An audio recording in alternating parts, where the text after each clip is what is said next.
മാർക്കോസ് എഴുതിയ സുവിശേഷം 4-ാം അധ്യായത്തിൻ്റെ 35 മുതൽ 41 വരെയുള്ള വേദഭാഗങ്ങളിൽ കർത്താവ് ചെയ്ത ഒരു അത്ഭുതകരമായ പ്രവൃത്തി നമുക്ക് അവിടെ കാണാൻ കഴിയുന്നു. വായിക്കാം. 1-ാം സന്ധ്യയായപ്പോൾ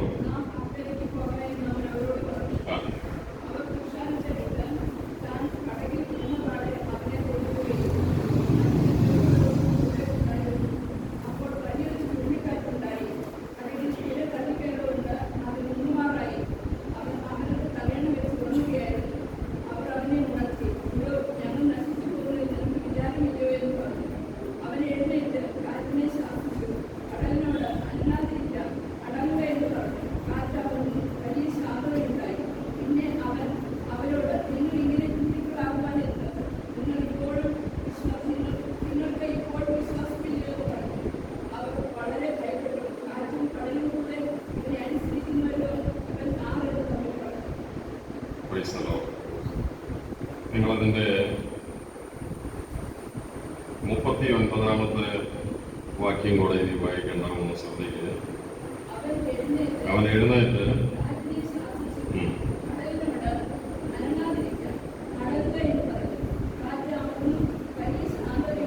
ആ ഒരു വാചകം ആണ് ദൈവത്തിൻ്റെ ആത്മാവ് അതിനെ ആസ്പദമാക്കിയാണ് നമ്മോട് സംസാരിക്കുന്നത്. വലിയ ശാന്തത ഉണ്ടായി.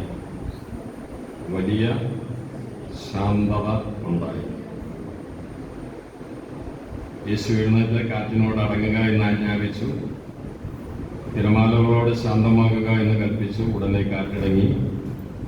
പ്രക്ഷുബ്ധമായ തടാകം പ്രശാന്തമായി. ക്രൈസ്തവർ വലിയ ശാന്തതയുണ്ടായി. കലങ്ങി മറിഞ്ഞ പ്രക്ഷുബ്ധമായിരിക്കുന്ന തടാകം ശാന്തമായി, പ്രശാന്തമായി. ക്രിസ്തീയ ജീവിതത്തിൽ നമ്മൾ അഭിമുഖീകരിക്കുന്ന ഓളങ്ങളും തിരമാലകളും പ്രതികൂലങ്ങളെയും ഒരു സാധാരണ നിലയിലല്ല വലിയ ശാന്തതയിലേക്ക് കൊണ്ടുവരുവാൻ ദൈവം കഴിവുള്ളവനാണ്. എന്നാൽ ദൈവശബ്ദം കേൾക്കുന്ന എല്ലാ ദൈവമക്കളും ഓർക്കുക, നമ്മുടെ മനസ്സിനെ കലങ്ങി മറിയുന്ന തലങ്ങളിലേക്ക് കൊണ്ടുപോകുന്ന പ്രക്ഷുബ്ധമാക്കുന്ന, ആധുനിക ഭാഷാന്തരത്തിൽ പ്രക്ഷുബ്ധമാക്കുന്ന അസ്വസ്ഥതകളിലേക്ക് നമ്മെ കൊണ്ടുപോകുന്ന ഏത് സാഹചര്യമായാലും അവിടെ വലിയ ശാന്തത കൊണ്ടുവരുവാൻ ദൈവത്തിന് കഴിയും. ഈ ഗലീല കടല് 3 പേരുകളിലാണ് അറിയപ്പെടുന്നത്. ഒന്ന് ഗലീല കടല്, പിന്നെ തിബരിയാസ് കടല്, മൂന്നാമത്തെ പേര് ഗന്നസരത്ത് തടാകം. ദൈവജനം പഠിക്കുന്ന ദൈവമക്കൾ ഓർത്തിരിക്കുക, ഈ ഗന്നസരത്ത് തടാകമെന്ന് ചിത്രീകരിച്ചിരിക്കുന്നത് അതെന്ന് പറയുന്നത് ലൂക്കോസ് സുവിശേഷകനാണ്. അതിന് വേദപണ്ഡിതന്മാർ പറയുന്നത് അദ്ദേഹം വൈദ്യനായിരുന്നു. പുറം നാടുകളിൽ പോയി ചികിത്സകളെല്ലാം ചെയ്യുന്ന ഒരു വൈദ്യനായിരുന്നു. എന്നാൽ മത്തായി, മർക്കോസ്, യോഹന്നാൻ പോലുള്ള സുവിശേഷകർ ഗലീലയ്ക്ക് അപ്പുറമായി അവർ പോയിട്ടില്ല. പലസ്തീൻ നാടിന് അപ്പുറമായിട്ട് പോയിട്ടില്ല. കടലിൽ കടന്ന് യാത്ര ചെയ്തിട്ടില്ല. എന്നാൽ കടൽ കടന്ന് യാത്ര ചെയ്ത് മറ്റ് വിദൂരങ്ങളിലേക്ക് പോയി ചികിത്സാർത്ഥം പോയി വന്നിട്ടുള്ളത് ലൂക്കോസ് മാത്രമേ ഉള്ളൂ. അതുകൊണ്ട് ലൂക്കോസ് തന്റെ സുവിശേഷത്തില് കടലെന്ന് ഇത് പറയുന്നില്ല. ലൂക്കോസിന് ഇത് കടലായിട്ട് കാണാൻ പറ്റത്തില്ല. കടലായിട്ട് കാണാൻ പറ്റാത്തതിന്റെ കാരണം എന്താണെന്നറിയാമോ? 13 മൈൽ നീളമേ ഉള്ളൂ ഇതിന്. ഏതിന്? ഗന്നസരത്ത് തടാകത്തിന്. അതിന്റെ വിസ്തൃതി കൊടുത്തിരിക്കുന്നത് 13 മൈൽ നീളം, 8 മൈൽ വീതി, 650 അടി താഴ്ച. മറ്റ് കടലുകളുമായി മറ്റ് സമുദ്രവുമായിട്ട് താരതമ്യം ചെയ്യുമ്പോൾ അറിവുള്ള ആളുകൾ ഒരിക്കലും തിബരിയാസിനെ അല്ലെങ്കിൽ ഗലീലയെ ഇതിനെ കടലെന്ന് പറയത്തില്ല, ഇതൊരു തടാകമാണ്. പക്ഷെ കടലിലെ എല്ലാ സാഹചര്യങ്ങളും അവിടെയുണ്ട്. വലിപ്പം കുറവാണെങ്കിലും ഒരു സാധാരണ കടലിൽ പ്രക്ഷുബ്ധമാകുന്ന തിരമാല പോലെ, കാറ്റ് പോലെ, കോള് പോലെ ചെറുതാണെങ്കിലും സമുദ്രത്തിൽ വരുന്ന എല്ലാ പ്രതിസന്ധികളും ഇതിനകത്തുണ്ട്.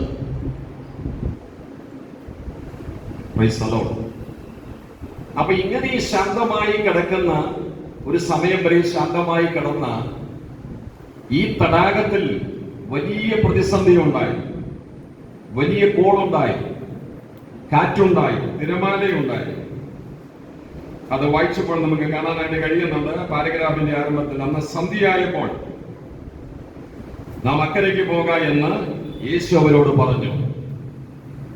എന്ന് സന്ധ്യയായപ്പോൾ, അതിന്റെ മുകളിലുള്ള വേദഭാഗങ്ങൾ നമ്മൾ വായിക്കുമ്പോൾ 4-ാം അധ്യായത്തിൽ നമ്മുടെ കർത്താവായ യേശു ക്രിസ്തു 3 ഉപമകളിലൂടെ ഒരു പകൽ മുഴുവനും ജനത്തോട് സംസാരിക്കുകയാണ്. പകലത്തെ ശുശ്രൂഷയെ തുടർന്ന് അന്ന് സന്ധ്യയായപ്പോൾ, ദൈവവചനം കേൾവിയെ തുടർന്ന് അന്ന് സന്ധ്യയായപ്പോൾ, 4-ാം അധ്യായത്തിൽ മർക്കോസ് എഴുതിയ സുവിശേഷം 4-ാം അധ്യായത്തിൽ ദൈവത്തിന്റെ ആത്മാവ് കൊടുത്തിരിക്കുന്ന ഭാഗങ്ങൾ കൂടെ ഞാൻ നിങ്ങളെ ഒന്ന് വായിച്ചു കേൾപ്പിക്കാം. 4-ാം അധ്യായത്തിന്റെ പ്രാരംഭ വാക്യങ്ങൾ 1 മുതലുള്ള വേദഭാഗങ്ങൾ ഒന്ന് വായിച്ചേ.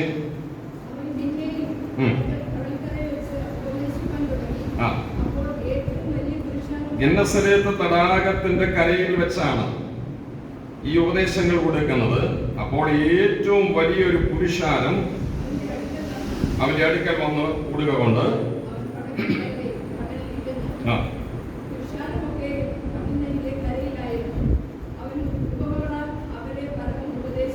അന്നത്തെ പ്രസംഗം മുഴുവനും ഉപമകളുടെ അടിസ്ഥാനത്തിലാണ് യേശു പ്രസംഗിച്ചത്. ഉപമകളാൽ അവരെ പലതും ഉപദേശിച്ചു.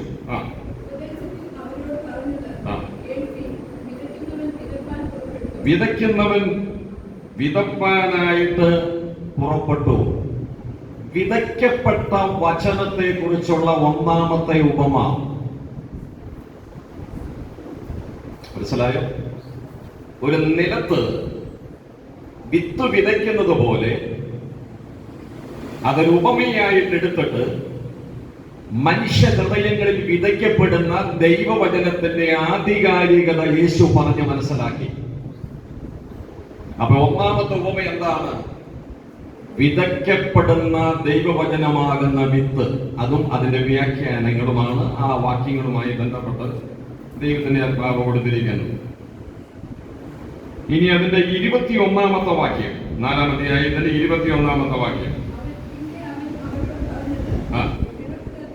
രണ്ടാമത്തെ ഒരു ദിവസം തന്നെ 2-ാമത്തെ പ്രസംഗം വരികയാണ്. അപ്പൊ ആദ്യത്തെ പ്രസംഗം, ആദ്യത്തെ പഠിപ്പിക്കലുകൾ വിതയെ കുറിച്ചുള്ള 1-ാമത്തെ പ്രസംഗം.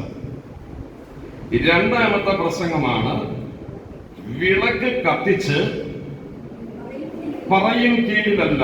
2-ാമത്തെ സന്ദേശം ഇതാണ്: കത്തിച്ചു വെച്ച വിളക്ക്.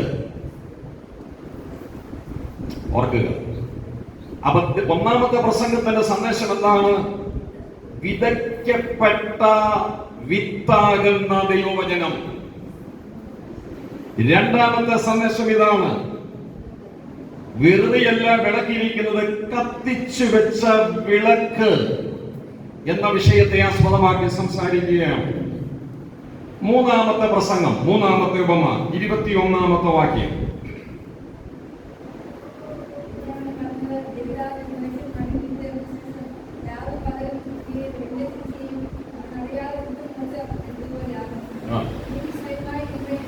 മൂന്നാമത്തെ സന്ദേശം അവിടെ പറയുന്നത് 26-ാമത്തെ വാക്യത്തില്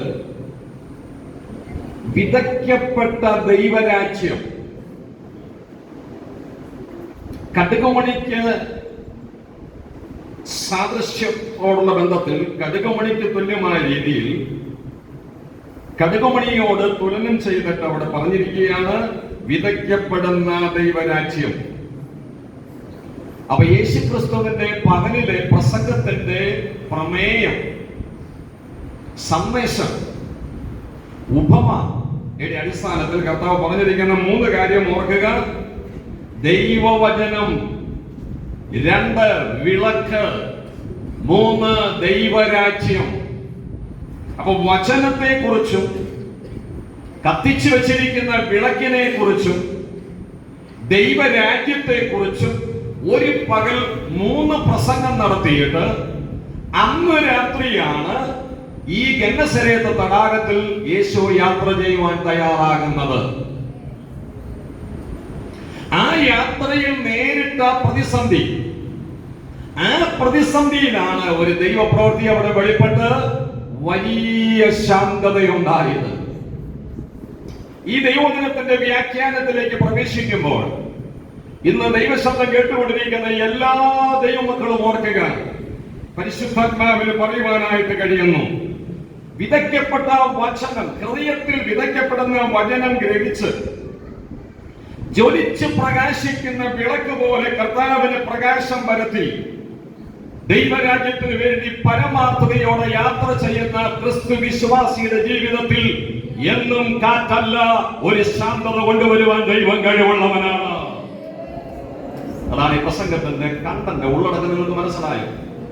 നമ്മിൽ വിതയ്ക്കപ്പെടുന്ന ദൈവവചനമാകുന്ന വിത്ത്, ഞാൻ വീണ്ടും ആവർത്തിക്കുന്നു, ദൈവവചനമാകുന്ന വിത്ത് നിറഞ്ഞ ഹൃദയത്തോടെ സ്വീകരിച്ച് ആ ദൈവവചനമാകുന്ന വിത്ത് ഒരു ഇന്ധനത്തിന് തുല്യമായി കരുതിയിട്ട് ജ്വലിച്ച് പ്രകാശിക്കുന്ന ഒരു വിളക്ക് പോലെ ദൈവരാജ്യമേ, ദൈവരാജ്യമേ, ദൈവരാജ്യമേ എന്നുള്ളൊരു ചിന്തയോടുകൂടെ സിയോൻ യാത്രക്കാരായി നമുക്ക് മുന്നോട്ട് പോകാനായിട്ട് കഴിഞ്ഞാൽ കാറ്റ് വരില്ലെന്ന് പരിശുദ്ധാത്മാവ് പറയത്തില്ല.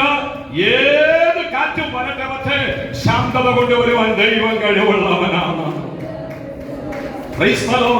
കൃപ പ്രാപിച്ച ദൈവമക്കള്, നിങ്ങളുടെ അകത്ത് വചനമുണ്ടെങ്കിൽ ജ്വലിച്ചു പ്രകാശിക്കുന്ന ഒരു വിളക്ക് പോലെ ദൈവരാജ്യ ദർശനത്തോടെ കർത്താവിന് വേണ്ടി ആത്മശക്തിയോടെ മുന്നോട്ട് പോകാനായിട്ട് കഴിഞ്ഞ ദൈവസഭയിലെ ഓരോ കുടുംബങ്ങളോട്, ഓരോ ദൈവമക്കളോട് പരിശുദ്ധാത്മാവിന് പറയാൻ കഴിയുന്നു, ദൈവം ശാന്തത കൊണ്ടുവന്നിരിക്കും. നിങ്ങൾ ഭാരപ്പെടുന്ന ഏത് വിഷയമായാലും ആത്മാവിന്റെ ശക്തിയിൽ ഈ വചനം ഏറ്റുപറഞ്ഞ് പ്രാർത്ഥിക്ക്, ദൈവം ശാന്തത വരുത്തും, ദൈവം ശാന്തത വരുത്തും. പക്ഷെ ശാന്തത വരുത്തണമെങ്കിൽ തുടക്കം എന്താണ്? വിതയ്ക്കപ്പെട്ട വചനമാകുന്ന വിത്ത് ആത്മാവിലെ കിടക്കണം. ആ വിത്തിന്റെ ചില കാര്യങ്ങൾ നമുക്കറിയാം, ഒന്നുകൂടി വായിക്കണം. വിതയ്ക്കാൻ പോയിട്ട് എവിടെയൊക്കെ വീണു എന്നാണ് പറയുന്നത്, നോക്കിക്കേ. വഴിയിലേക്ക് വീണു.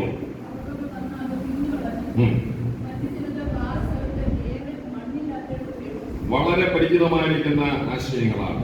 ഒന്ന് വഴിയിലേക്ക് വീണു, മറ്റൊന്ന് പാറസ്ഥലത്ത് വീണു, വീണ്ടും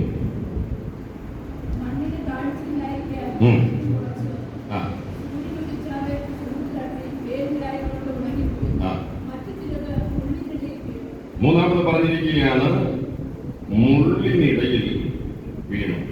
അപ്പൊ വഴിയിലേക്ക് വീണു, പാറസ്ഥലത്ത് വീണു, മുള്ളിനിടയിൽ വീണു. അടുത്തത് പറഞ്ഞിരിക്കുന്നത്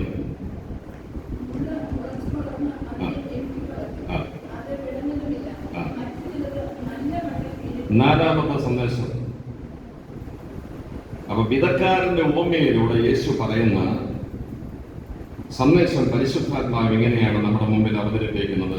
ദൈവജനമാകുന്ന വിത്ത് 4 ഇടങ്ങളിലാണ് വീണത്. നമുക്ക് എല്ലാവർക്കും അറിയാം, എത്രയോ കാലങ്ങളായ ദേവദാസന്മാർ വ്യാഖ്യാനിച്ച് പറയുന്നതാണ് ഹൃദയത്തിന്റെ 4 സ്വഭാവങ്ങളാണ്. മനസ്സിലായി? ഹൃദയത്തിൽ മനസ്സിനൊരു സ്വഭാവമല്ലല്ലോ, മനസ്സിന്റെ വ്യത്യസ്തമായ തലങ്ങളാണ്, കാഴ്ചപ്പാടുകളാണ്. വഴിയരികയ്ക്ക് തുല്യമായ മനസ്സ്. ഈ വഴിയെന്ന് കാണിക്കുന്നത് എന്താണ്? വഴിയെന്ന് പറയുന്നത് എന്താണ്? എല്ലാവരും കയറി ഇറങ്ങി പോകുന്നതാണ്. അതുകൊണ്ടല്ലേ ചില സ്വകാര്യ വ്യക്തികളുടെ വഴിയിൽ അവർ എഴുതി വെക്കും, എന്താണ് ഇത് പൊതു വഴി അല്ല, ഞങ്ങളുടെ സ്വന്തമാണോ എന്ന് പറഞ്ഞാൽ നാട്ടുകാരും ഇങ്ങോട്ട് നോക്കി സന്തോഷിക്കണ്ട, ഇതിൽ കയറി ഇറങ്ങാൻ വിചാരിക്കണ്ട, ഇത് ഞങ്ങളുടെ സ്വന്തമായി, ഇത് പൊതുവഴി അല്ല. ഈ വഴിയിൽ അങ്ങനെ എഴുതി വെച്ചിട്ടുണ്ടോ? ഇല്ല, ഇത് പൊതുവഴിയെ ആർക്കും പോകാം. 24 മണിക്കൂറും സഞ്ചാര സ്വാതന്ത്ര്യമാണ്.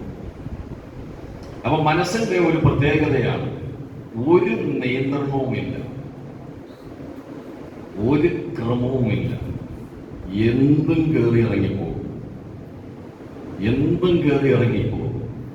ഞായറാഴ്ച പാട്ടിനും കുറവില്ല, ഞായറാഴ്ച പള്ളിയിൽ പോക്കിനും കുറവില്ല, ഞായറാഴ്ച ആരാധനയ്ക്കും കുറവില്ല, ഞായറാഴ്ച വേദോസം മുഴുവൻ കാണാപ്പാടെ പറയാം. പല സ്വഭാവങ്ങൾ, പല രീതികൾ. നോക്കി നിൽക്കുമ്പോൾ തന്നെ ചിരിക്കും, മാറി നിൽക്കുമ്പോൾ തന്നെ കരയും. ഈ നവരസങ്ങളെക്കായാലും കൂടുതൽ രസങ്ങൾ കയറി വരുന്ന മുഖഭാവങ്ങൾ. അതുകൊണ്ടാണ് പറയുന്നത് പല മുഖങ്ങളാണ്. അകത്തൊന്ന്, പുറത്തൊന്ന്, അവിടെ നിൽക്കുമ്പോഴൊന്ന്, ഇവിടെ നിൽക്കുമ്പോഴൊന്ന്, മാറി നിൽക്കുമ്പോഴൊന്ന്, ആർക്കും പിടി കൊടുക്കത്തില്ല. കുരുട്ടുബുദ്ധി, തന്ത്രപരമായ കാര്യങ്ങൾ. നിങ്ങൾ ചോദിക്കും, പക്ഷേ ഈ ലോകത്തിന്റെ വ്യവസ്ഥയ്ക്കനുസരിച്ച് ജീവിക്കണമെങ്കിൽ ഇതിൽ കുറച്ചൊക്കെ വേണ്ടേ എന്ന് ചോദിക്കുമ്പോൾ ആരാധനാലയമായതുകൊണ്ട് ഇപ്പോൾ എനിക്ക് മറുപടിയില്ല.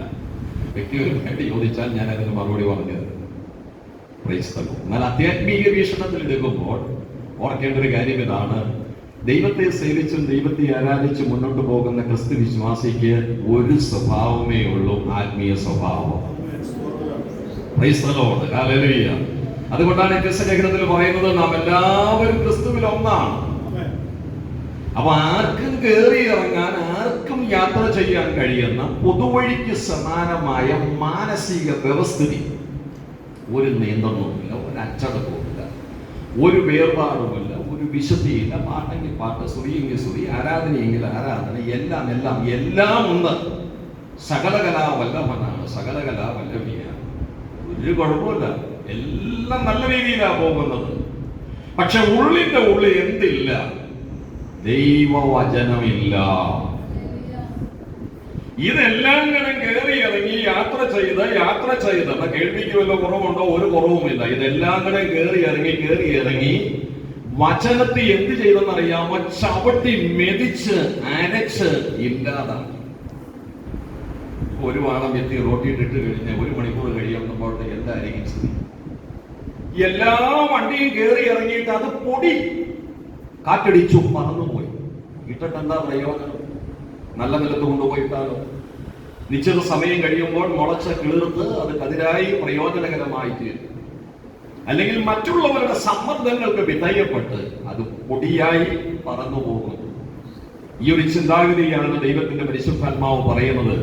അപ്പൊ ദൈവത്തിന്റെ വചനം ഏറ്റെടുക്കേണ്ട ഒരു ഹൃദയം, മനസ്സ് എന്ന് പറയുന്നത് വഴിക്ക് തുല്യമായ അനുഭവത്തിൽ ഒരിക്കലും വചനം പ്രയോജനകരമായി തീരത്തില്ല. എന്തുകൊണ്ട് ശാന്തത വരേണ്ട പല വിഷയങ്ങളിലും ശാന്തത വരാത്തത്? പ്രാർത്ഥിച്ചിട്ട് ഒരു ദൈവപ്രവൃത്തി എന്താ വെളിപ്പെടാത്തത്? ഒരു ശാന്തതയ്ക്ക് വേണ്ടി ആഗ്രഹിച്ചിട്ട് അതിനപ്പുറമായി കൊടുങ്കാറ്റായി ജീവിതത്തിൽ തിരിച്ചടിക്കുന്നതിന്റെ കാരണം എന്താണെന്ന് അറിയാമോ? വചനത്തെ ഹൃദയംഗമായി വേണ്ടതുപോലെ സ്വീകരിക്കാത്തത് കൊണ്ട്. അപ്പൊ വഴിക്ക് തുല്യമായ മാനസിക സ്ഥിതി വചനം ഒരിക്കലും പ്രയോജനകരമായി തീരത്തില്ല. പിന്നെ പറഞ്ഞത് നാം വായിച്ചല്ലോ, നാം അവിടെ അടുത്ത് കൊടുത്തിരിക്കുന്നത് പാറസ്ഥലം. പാറ എന്ന് പറഞ്ഞാൽ എന്താണ്? കടുപ്പമേറിയതാണ്, കാഠിന്യമേറിയതാണ്. പാറയിലേക്ക് കൊണ്ടുപോയി ഒരു വിത്തിട്ട് കഴിഞ്ഞാൽ എന്തായിരിക്കും സ്ഥിതി? അവിടെ കിടന്ന് പൊള്ളി ഒന്നുമല്ലാത്ത പരുവത്തിനായി പോകും. ഒരിക്കലും കയറി വരത്തില്ല. ആ വിത്തില്ലാതായി പോകും എന്ന് പറഞ്ഞാൽ കടും പാറയ്ക്ക് തുല്യമായ മാനസിക ഹൃദയത്തിന്റെ സ്ഥിതി. യാതൊരു മാറ്റവുമില്ലാത്ത മാനസികമായ സ്ഥിതി. മറ്റൊന്ന് പറഞ്ഞിരിക്കുന്നതാണ് നമുക്ക് അവിടെ കാണാൻ കഴിയുന്ന മൂന്നാമത്. ചിലത് മുള്ളിനിടയിൽ വീണു. കുത്തുന്ന മുള്ളുകൾ, വേദനിപ്പിക്കുന്ന മുള്ള്. ആ മുള്ളിന്റെ സ്വഭാവത്തിന് തുല്യമായ മാനസികാവസ്ഥ. ഞാൻ ഇതിനകത്തേക്ക് വ്യാഖ്യാനത്തിന് പോകുന്നില്ല, സമയം തീർന്നു വരികയാണ്. മറ്റൊരാളെ വേദനിപ്പിക്കാനല്ല വചനം നമുക്ക് കിട്ടുന്നത്, നാം ക്രമീകരണം പ്രാപിപ്പാനായിട്ടാണ്. മനസ്സിലായി? ഓർത്തുമൂർത്ത മുള്ളിന്റെ അനുഭവമാണ്. ആ മുള്ളിന്റെ അനുഭവം ഉള്ളിടത്തോളം കാലം ഒരിക്കലും വചനം പ്രയോജനകരമായി തീരത്തില്ല.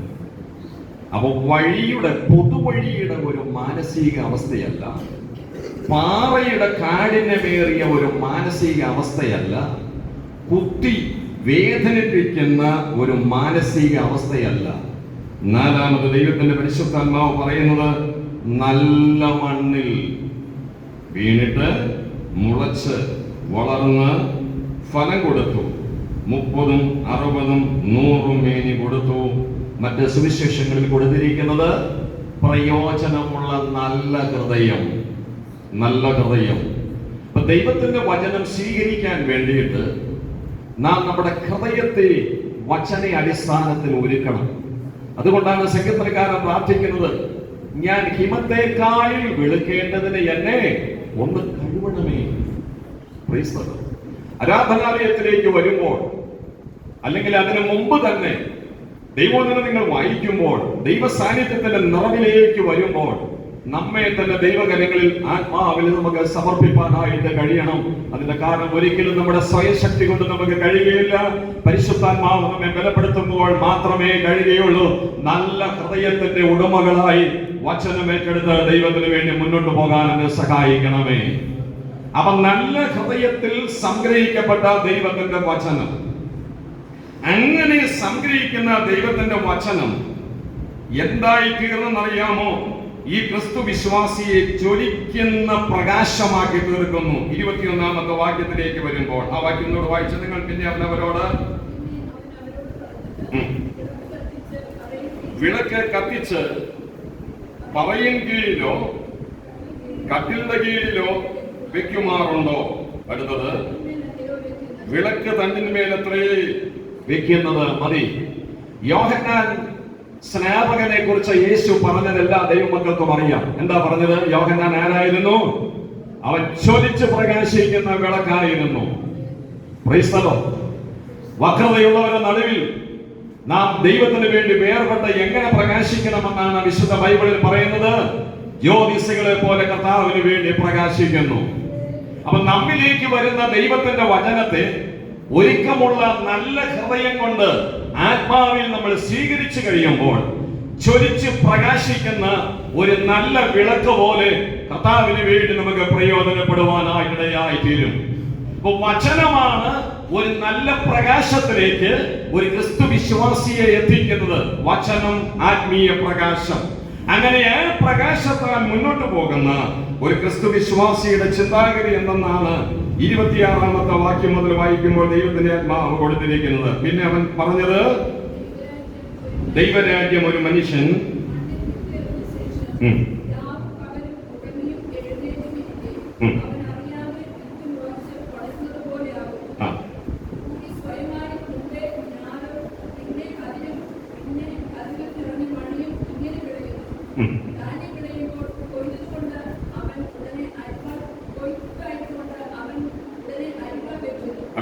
അടുത്ത ഭാഗം കൂടെ പിന്നെ വീണ്ടും പറഞ്ഞത്,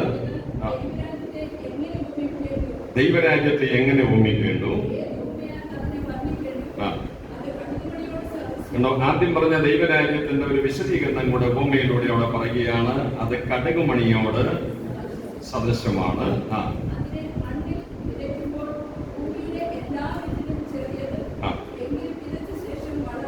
എങ്കിലും ഹൃദയമാകുന്ന ഹൃദയത്തിലേക്ക് ദൈവരാജ്യത്തിന്റെ ഒരു ചിന്ത ഇട്ടു തന്നു. നമ്മുടെ രക്ഷിക്കപ്പെട്ട രക്ഷയുടെ അനുഭവത്തോളം ബന്ധത്തിൽ പരിശുദ്ധാത്മാവ് ഈ ഒരു ചിന്തയും കൂടെ ഇട്ടു തന്നു. എപ്പോൾ രക്ഷിക്കപ്പെട്ടോ ആ സമയം മുതൽ ദൈവരാജ്യമാകുന്ന കടുകുമണി പരിശുദ്ധാത്മാവ് ഹൃദയത്തിൽ ഇട്ടിട്ടുണ്ട്. എന്തിനാ നമ്മൾ രക്ഷിക്കപ്പെട്ടത്? ദൈവരാജ്യത്തിലേക്ക് പോകാനാണ്, അല്ലേ? രക്ഷ എന്ന വാക്കിന് അർത്ഥം തന്നെ എന്താണ്? ശിക്ഷയിൽ നിന്നുള്ള വിടുതലാണ്. നരകത്തിലേക്ക് പോകേണ്ട മനുഷ്യവർഗത്തിന്റെ പാപത്തിന്റെ പരിഹാരത്തിന് വേണ്ടി കർത്താവായ യേശുക്രിസ്തു കാൽവറിയിലെ യാഗമായി. യേശുക്രിസ്തുവിന്റെ പാവനമായ രക്തത്താൽ മനുഷ്യവർഗത്തിന് വീണ്ടെടുപ്പുണ്ട്, മനുഷ്യവർഗത്തിന് നീതീകരണമുണ്ട്, ശുദ്ധീകരണമുണ്ട്. ആ വീണ്ടെടുപ്പ്, നീതീകരണം, ശുദ്ധീകരണം എന്തിനു വേണ്ടി? ദൈവരാജ്യത്തിന് വേണ്ടി ഓരോ ദിവസവും നമ്മെ ഒരുക്കിക്കൊണ്ടിരിക്കുകയാണ്. ഈ ഭൂമിയിൽ നമ്മളായിരിക്കുമ്പോൾ, ഈ ലോക ജീവിതത്തിൽ നമ്മളായിരിക്കുമ്പോൾ, നമ്മുടെ ഹൃദയത്തിൽ എപ്പോഴും പരിശുദ്ധാത്മാവ് നൽകി തന്നിരിക്കുന്ന ദിവ്യ സന്ദേശം ഇതാണ്: ഈ ലോകത്തിന് വേണ്ടിയല്ല നാം ആയിരിക്കുന്നത്, നമ്മുടെ കർത്താവിന്റെ രാജ്യത്തിന് വേണ്ടിയാണ് ആയിരിക്കുന്നത്. അല്പമായ ആയുസ് ഈ ഭൂമിയിൽ ജീവിക്കുന്നു. ക്ഷണികമായിരിക്കുന്ന ഒരു ആയുസാണ്. അത് 4 വിരൽ നീളം മാത്രമേ ഉള്ളൂ. അത് ആവിക്ക് തുല്യമാണ്. അത് ഭൂവിന് തുല്യമാണ്. അത് ഭൂവിന് തുല്യമാണ്. ഇങ്ങനെ മനുഷ്യ ജീവിതത്തിന്റെ ക്ഷണികമായിരിക്കുന്ന അവസ്ഥകളെല്ലാം വിശുദ്ധ ബൈബിളിൽ നമുക്ക് കാണാനായിട്ട് കഴിയുമ്പോൾ, പരിശുദ്ധാത്മാവ് മറുഭാഗത്ത് വെളിപ്പെടുത്തുന്ന ഒരു കാര്യം ഇതാണ്: നിത്യത എന്ന് പറയുന്നത് അനന്തമായ നിത്യതയാണ്. അനന്തമായ നിത്യതയാണ്. അപ്പൊ ഓരോ മനുഷ്യ ഹൃദയങ്ങളിലും, ഒരുക്കപ്പെട്ട മനുഷ്യ ഹൃദയങ്ങളിൽ ദൈവരാജ്യത്തോട് ചിത്രീകരിച്ചിരിക്കുന്ന ആ ഒരു ആത്മീയ ചിന്തയാകുന്ന ഒരു കടുകുമണിയെ പരിശുദ്ധാത്മാവ് രക്ഷയുടെ അനുഭവത്തോടുള്ള ബന്ധത്തിൽ ഇട്ടിട്ടുണ്ട്. ഇന്ന് പകലിലൂടെ വന്നിരിക്കുന്ന ഈ ആരാധനാലയത്തിൽ ദൈവശബ്ദം കേട്ടുകൊണ്ടിരിക്കുന്ന മുഴുവൻ ദൈവമക്കളും ഓർക്കുക, നിങ്ങളുടെ ഹൃദയത്തിൽ ദൈവരാജ്യമാകുന്ന കടുകുമണി ദൈവം ഇട്ട് തന്നിട്ടുണ്ട്. ദൈവരാജ്യത്തെ കുറിച്ച് ഒത്തിരി ഒന്നും പറയാനായിട്ടില്ലെങ്കിൽ നമുക്ക് ഒന്നറിയാം: നമ്മുടെ കർത്താവ് മടങ്ങി വരും. ആ രാജ്യത്തിലേക്ക് നമ്മൾ പ്രവേശിക്കും. ഇനി നമ്മുടെ ഹൃദയമാകുന്ന വയലിൽ ഇട്ട് തന്ന ആ കടുകുമണിയാകുന്ന ദൈവരാജ്യം എങ്ങനെയായിരിക്കണമെന്ന് അവിടെ പറഞ്ഞിട്ടുണ്ട്. അതിലൊന്ന് രണ്ട് കാര്യം കൂടെ വായിച്ച് നമുക്ക് അവസാനിപ്പിക്കാം. 31-ാമത്തെ വാക്യം, 4:31. അത് കടുകുമണിയോട് സാദൃശ്യം. ഭൂമിയിലെ എല്ലാ വിത്തിലും അത് ചെറുതായിരുന്നു. അവിടെ നിൽക്കട്ടെ. അപ്പൊ ദൈവരാജ്യം എന്ന ഒരു ചിന്ത നമ്മുടെ ഹൃദയത്തിലേക്ക് പരിശുദ്ധാത്മാവ് നൽകി. ഒരു ചെറിയ ചിന്തയായിട്ട് അന്ന് കിട്ടിയത്. നമുക്ക് കൂടുതലൊന്നും അതിനെക്കുറിച്ച് അറിയില്ല. വേദോത്സവത്തിന്റെ ഒത്തിരി കാര്യങ്ങളൊന്നും നമുക്ക് അറിയുന്നില്ല. രക്ഷിക്കപ്പെടണം, ദൈവരാജ്യത്തിന് വേണ്ടി ഒരുക്കപ്പെടണം, അത് നമ്മുടെ ഹൃദയത്തിലേക്ക് ഏറ്റെടുക്കും. പക്ഷേ വിതച്ച ശേഷം നിങ്ങൾ എല്ലാവരും എന്റെ മോദേക്ക് നോക്കി. ദൈവരാജ്യം നിങ്ങളുടെ ഹൃദയത്തിൽ വിതയ്ക്കപ്പെട്ട് കിട്ടിയിട്ട് എത്ര കാലമായി എന്ന് പറഞ്ഞാൽ നിങ്ങൾ രക്ഷിക്കപ്പെട്ടത് എന്നാണ് അന്ന് മുതൽ ഓർത്താൽ മതി. യേശുവിനെ അറിഞ്ഞത് എന്നാണോ അന്ന് മുതൽ ഓർത്താൽ. അന്ന് മുതൽ ഇന്ന് വരെ ഈ കാലയളവ് കൊണ്ട് വിതച്ചതിന് ശേഷം വളർന്നിട്ടുണ്ടോ? നമ്മൾ ചിന്തിക്കുക.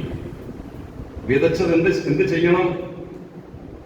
വിതച്ച ശേഷം വളർന്നിട്ടുണ്ടോ? ദൈവരാജ്യ ദർശനം എന്നിൽ വളർന്നിട്ടുണ്ടോ? ദൈവരാജ്യത്തെ കുറിച്ച് എനിക്ക് എന്തറിയാം? ആ ദൈവരാജ്യത്തിന്റെ സവിശേഷതകൾ എത്രമാത്രം ഞാൻ ചിന്തിക്കുന്നുണ്ട്? ആളുകൾക്ക് ബഹുഭൂരിപക്ഷത്തിനും എന്നത് കേൾക്കാൻ താല്പര്യമില്ല. ഈ വിടുതലുകളുടെയും അനുഗ്രഹങ്ങളുടെയും പുറകെ പോകുന്നത് കൊണ്ട് ദൈവരാജ്യം എന്നുള്ള ഒരു ദർശനം വരെ മനസ്സിൽ നിന്നും മാറിപ്പോയി. എന്നാൽ പെന്തിക്കോസിന്റെ ഒരു 50 കൊല്ലം മുമ്പും ഒരു 40 കൊല്ലം മുമ്പും വേണ്ട, ഒരു 25 കൊല്ലം മുമ്പ് വരെ, കുറച്ചുകൂടെ പറഞ്ഞാൽ ഒരു 20 കൊല്ലം മുമ്പ് വരെ, ഒന്നുകൂടെ പറഞ്ഞാൽ ഒരു 15 കൊല്ലം മുമ്പ് വരെ എല്ലാ യോഗങ്ങളിലും ഒരു ചെറു സന്ദേശമായിട്ടെങ്കിലും ദൈവരാജ്യം എന്നുള്ള ചിന്തയുണ്ടായിരുന്നു. ഇപ്പൊ സന്ദേശം മാറിപ്പോയി, ദൂതുകൾ മാറിപ്പോയി. ലോകത്തിന്റെ വ്യവസ്ഥിതികളുമായി ബന്ധപ്പെട്ട് നിൽക്കുന്നത് കൊണ്ട് ദൈവരാജ്യം എന്നുള്ളൊരു ചിന്തയില്ല. മരിച്ചു തീരുന്നു, എന്തെങ്കിലും ആയിക്കോട്ടെ, ഈ ഒരു മനോഭാവമായി പോയി. എന്നാൽ ഇന്ന് ദൈവശബ്ദം കേൾക്കുന്ന എല്ലാ ദൈവമക്കളും ഓർക്കുക, നമ്മിൽ വിതയ്ക്കപ്പെട്ട ദൈവരാജ്യം എന്ന് പറയുന്ന കടുകുമണിയോട് സാദൃശ്യപ്പെടുത്തിയിരിക്കുന്ന ആ ദൈവരാജ്യ ദർശനം വളരുന്നുണ്ടോ? ഇല്ലെങ്കിൽ പ്രാർത്ഥിക്കണം. അത് വളർത്തിയെടുക്കുന്ന ദൈവമക്കൾക്കാരുടെ കർത്താവിന് സ്തോത്രം ചെയ്യുന്നു. എന്തേ ഞാൻ എപ്പോഴും പറയാറുണ്ട്, നിന്റെ രാജ്യം വരണമേ, നിന്റെ ഇഷ്ടം സ്വർഗത്തിലെ പോലെ ഭൂമിയിലുമാകണമേ. നമ്മുടെ പ്രാർത്ഥനയില് അത് ഇതും പറഞ്ഞ് സമയം കളയാതെ പറഞ്ഞ മനസ്സിലായോ? ദൈവരാജ്യത്തെ ഒന്ന് ഏറ്റുപറഞ്ഞ്, ആ സ്വർഗീയ അനുഭവങ്ങളെ ഒന്ന് ഏറ്റുപറഞ്ഞ്, നിത്യതയെ കുറിച്ചൊന്ന് ഏറ്റുപറഞ്ഞ്, കർത്താവേ അങ്ങയുടെ വരവിനെ ഞങ്ങൾ പ്രതീക്ഷിക്കുന്നു, അങ്ങയുടെ മഹത്വമുള്ള രാജ്യത്തെ ഞങ്ങൾ പ്രതീക്ഷിക്കുന്നു. അതിനുവേണ്ടിയാണ് അങ്ങ് ഞങ്ങളെ വിളിച്ചത്, ഞങ്ങളെ വേർതിരിച്ചത്. നിങ്ങളുടെ വ്യക്തിപരമായ പ്രാർത്ഥനയിലും നിങ്ങളുടെ കുടുംബ പ്രാർത്ഥനയിലും നമ്മുടെ സഭയുടെ പൊതു പ്രാർത്ഥനയിലും എത്രമാത്രം ദൈവരാജ്യത്തെ നമുക്ക് ഏറ്റുപറയുവാനായിട്ട് കഴിയുന്നില്ലെങ്കിൽ ഇന്നത്തെ സന്ദേശം ഒരു ബുദ്ധിപദേശമായി ഓരോ ദൈവമക്കളും ആത്മാവിൽ ഏറ്റെടുത്ത് ദൈവകരങ്ങളിൽ സമർപ്പിച്ച് പ്രാർത്ഥിക്കണം. ഒരിക്കൽ എന്റെ ഹൃദയത്തിൽ വിതയ്ക്കപ്പെട്ട ദൈവരാജ്യം വേണ്ടതുപോലെ വളരുന്നുണ്ടോ? അത് വളരുന്നുണ്ടെങ്കിലാണ് എന്റെ വാക്കുകളിലൂടെ അത് വരുന്നത്. അത് എന്നിൽ കിടന്നിങ്ങനെ ശുഷ്കിച്ച് കിടക്കുകയാണെങ്കിൽ, ഏതെങ്കിലും ഒരു മൂലയിൽ കിടക്കുകയാണെങ്കിൽ, എന്റെ ചിന്തകളിലോ എന്റെ വാക്കുകളിലോ എന്റെ പ്രവൃത്തികളിലോ ഒരിക്കലും അതുണ്ടാകത്തില്ല. അപ്പൊ വിതയ്ക്കപ്പെട്ട ദൈവരാജ്യം എന്ത് ചെയ്യണം? വളരണം. വളർന്നിട്ട് സകല സസ്യങ്ങളിലും വലുതായി തീർന്നു എന്ന് പറഞ്ഞാൽ, നമുക്ക് എന്തെല്ലാം ഉണ്ടെങ്കിലും നല്ലത്, ഏതെല്ലാം സാഹചര്യങ്ങൾ ഉണ്ടെങ്കിലും നല്ലത്, ദൈവരാജ്യമാകുന്ന കടുകുമണി വളർന്ന് വളർന്ന് വളർന്ന് നമുക്ക് ഏറ്റവും വലുതെന്ന് പറയാനായിട്ട് കഴിയുന്നത് ദൈവരാജ്യ ദർശനമായിരിക്കണം. മനസ്സിലായി? നമുക്ക് ഏറ്റവും വലുത്, ഏറ്റവും വലുത്. പക്ഷെ നിങ്ങൾ ഇതിനോട് ചിലപ്പോൾ ഒരുപക്ഷെ പൊരുത്തപ്പെട്ടൊന്നും വരുന്നില്ല. എനിക്ക് ഏറ്റവും വലുത് ജോലി, എനിക്ക് ഏറ്റവും വലുത് ബിസിനസ്, എനിക്ക് ഏറ്റവും വലുത് വീട്, എനിക്ക് ഏറ്റവും വലുത് വണ്ടി, എനിക്ക് ഏറ്റവും വലുത് ബാങ്ക് ഡെപ്പോസിറ്റ്, എനിക്ക് ഏറ്റവും വലുത് പിള്ളേർ, എന്റെ മോൾ, എന്റെ മോന് ആയിക്കൊള്ളത്. പക്ഷേ ഒരു ക്രിസ്തു വിശ്വാസിയുടെ ജീവിതത്തിൽ ബൈബിൾ പറയുന്നു, ഞാൻ ഈ ബൈബിളാ പ്രസംഗിച്ച് കേൾപ്പിക്കുന്നത്, എപ്പോഴും ഓർക്കണം, നമുക്ക് ഏറ്റവും വലുതെന്ന് പറയാൻ കഴിയുന്നത് എന്തായിരിക്കണം? ഒന്ന് മധുരങ്ങളൊന്ന് തുറന്നു പറഞ്ഞ്, നിമിഷ്ടമുള്ളവരാരും പറയണ്ട, നിങ്ങൾ പ്രസംഗം കേട്ടിട്ടുമില്ല, വെറുതെ ഇരുന്നു നമുക്ക് ചിന്തിച്ചാൽ മതി, അരമണിക്കൂർ പോയി കിട്ടിയെന്ന് ഓർത്താൽ മതി. എന്നാൽ അന്തരംഗത്തോട് പരിശുദ്ധാത്മാവ് സംസാരിച്ചിട്ടുള്ളവര് ഹല്ലേലൂയ ആത്മീയ ചിന്തയിൽ ഏറ്റുപറഞ്ഞ് പ്രാർത്ഥിക്കാനിടയായിരിക്കണം. എനിക്ക് ഏറ്റവും വലുത് ദൈവരാജ്യമാണ്, എനിക്ക് ഏറ്റവും വലുത് ദൈവരാജ്യമാണ്. ആ ദൈവരാജ്യം എന്നിൽ വളർത്തിയെടുക്കുവാനായിട്ട് ആത്മാവിൽ ഞാൻ തയ്യാറാണ് കർത്താവ്. എന്റെ ക്രിസ്തീയ ജീവിതത്തിൽ, എന്റെ പ്രാർത്ഥനയിൽ, എന്റെ ആരാധനയിൽ, എന്റെ കൂട്ടായ്മയിൽ, ഇങ്ങനെയുള്ള ഓരോ ആത്മീയ ശുശ്രൂഷകളും ദൈവത്തിന്റെ ആത്മാവ് നമുക്ക് നൽകുന്നതിന് വേണ്ടിയാണ്. എന്നിലും നിങ്ങളിലും വിതയ്ക്കപ്പെട്ട ദൈവരാജ്യത്തെ വളർത്തിയെടുക്കാൻ വേണ്ടിയാണ്. ഞാൻ വളർത്തിയെടുക്കണം. കാലാകാലങ്ങളിലെ ഭാഷമാര് വരുന്നു പോകുന്നു, അവരല്ല ഇത് വളർത്തിയെടുക്കേണ്ടത്. അത് വളരാൻ ആവശ്യമായിരിക്കുന്ന സാഹചര്യങ്ങൾ അവര് നമുക്ക് പറഞ്ഞു തരുന്നു. പക്ഷേ നാം അതിനു വേണ്ടി സമർപ്പിതരായി മുന്നോട്ട് പോകണം. നമ്മിൽ അത് നിറയണം. നമ്മിൽ എല്ലാ സസ്യങ്ങളിൽ നിന്ന്, എല്ലാ ചിന്താഗതികളിൽ നിന്ന്, നമുക്കുള്ള എല്ലാ സാഹചര്യങ്ങളിൽ നിന്ന് ഏറ്റവും വലുതായി ദൈവരാജ്യം ഒന്നാം സ്ഥാനത്ത് വളർന്നു വരണം. അങ്ങനെ വളർന്ന് മുന്നോട്ട് പോയി. അപ്പൊ 3 ആശയങ്ങളാണ് നമ്മുടെ വാഴ്ത്തപ്പെട്ട കർത്താവ് പറഞ്ഞത്. നിങ്ങൾ ഓർക്കുക, വചനം, വിതയ്ക്കപ്പെട്ട വചനം, ദൈവത്തിന്റെ വചനം. 2, കത്തിക്കൊണ്ടിരിക്കുന്ന വിളക്ക്. 3, വളർന്നു വലുതാകേണ്ട ദൈവരാജ്യം. ഈ ചിന്താഗതികളുടെ അടിസ്ഥാനത്തിൽ കർത്താവിന് വേണ്ടി യാത്ര ചെയ്ത് മുന്നോട്ട് പോയാൽ വലിയ ശാന്തത ദൈവം വരുത്തും. തലകളെ ഉണക്കി കണ്ണുകളുടെ എല്ലാ ദൈവമക്കളും ഒന്ന് സമർപ്പിച്ച് പ്രാർത്ഥിക്കാം. കർത്താവേ, അങ്ങയുടെ വചനം ആത്മാവിൽ ഏറ്റെടുക്കുവാൻ ആവശ്യമായ കൃപ നല്ല ഹൃദയത്തിൽ സംഗ്രഹിക്കുന്നതിന് തുല്യമായ രീതിയിൽ അങ്ങയുടെ വചനം സംഗ്രഹിപ്പാൻ എന്നെ സഹായിക്കണമേ. ഒന്ന് സ്തോത്രം ചെയ്ത് പ്രാർത്ഥിക്കാമോ? ഹല്ലേലൂയ. അങ്ങനെ ഞാൻ സംഗ്രഹിക്കുന്ന ദൈവത്തിന്റെ വചനത്താൽ അങ്ങയ്ക്ക് വേണ്ടി ജ്വലിച്ച് പ്രകാശിപ്പാൻ എന്നെ സഹായിക്കണമേ. എനിക്ക് പ്രകാശിക്കേണ്ടത് ദൈവത്തിന്റെ വചനത്താലാണ്, അങ്ങയ്ക്ക് വേണ്ടിയാണ്. Hallelujah, hallelujah. 3ാമത്തെ സന്ദേശം, അങ്ങനെ വചനം ഹൃദയത്തിൽ ഏറ്റെടുത്ത് ദൈവത്തിന് വേണ്ടി ജ്വലിച്ച് പ്രകാശിക്കുന്ന ഒരു ക്രിസ്തു വിശ്വാസിയിൽ ഒരിക്കൽ നിക്ഷേപിക്കപ്പെട്ട ദൈവവചനമാകുന്ന കടുകുമണി കെട്ടുപോകാൻ സൂക്ഷിച്ചു പോകാൻ ഒരിക്കലും ദൈവം ഇടയാകത്തില്ല. അത് വളർന്ന് വളർന്ന് വളർന്ന് വളർന്ന് വളർന്ന് വലുതായി തീരും. ഹല്ലേലൂയ. കർത്താവേ, എന്നിലുള്ള ദൈവരാജ്യ ദർശനങ്ങൾ ഒന്ന് വളർത്തിയെടുക്കുവാൻ, അതൊന്ന് വലുതായി തീരുവാൻ പരിശുദ്ധാത്മാവേ സഹായിക്കുമാറാകണമേ.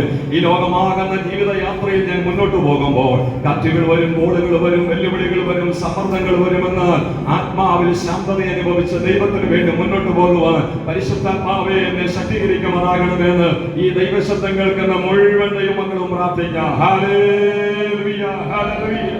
സ്വർഗ്ഗസ്ഥപിതാവേ, ശക്തിയുള്ള വചനത്തിനായി സ്തോത്രം.